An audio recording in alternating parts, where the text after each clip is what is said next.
شفتوا قصة الشاب اللي كان جعان والست الكبيرة عملت معاه ايه؟ شوف كده.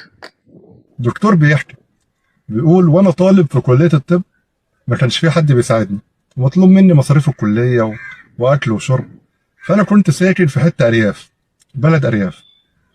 فجبت زي حاجات كده ابيعها في بلد تانية علشان ما حدش يعرفني من اهل البلد اللي انا فيه، زي كشاف، راديو، خلاط، الحاجات دي الف بيها في اي بلد بالبلاد المجاورة ليا عشان ما حدش يعرفني.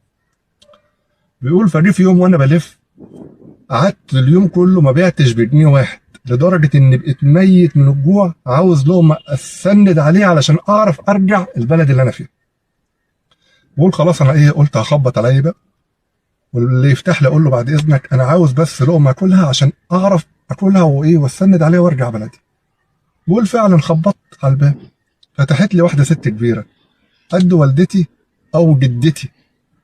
فبقول أنا اتكسفت أقول لها عاوز آكل، وقلت لها يا حاجة ممكن أشرب؟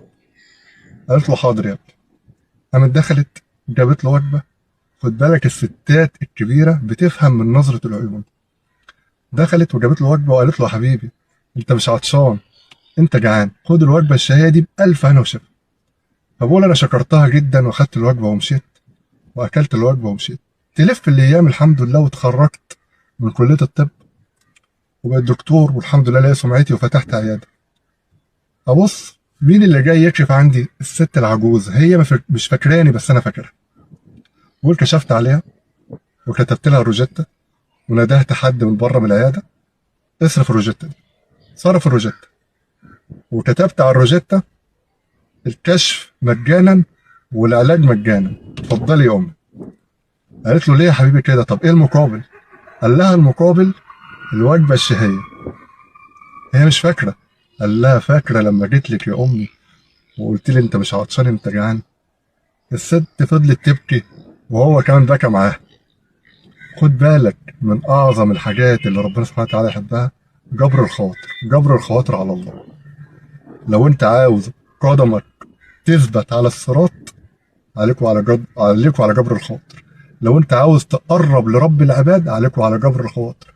لو انت عاوز تبقى مع سيدنا النبي صلى الله عليه وسلم في الفردوس عليكوا على جبر الخواطر. اكبر بخاطر الناس ربنا سبحانه وتعالى يكبر بخاطرك.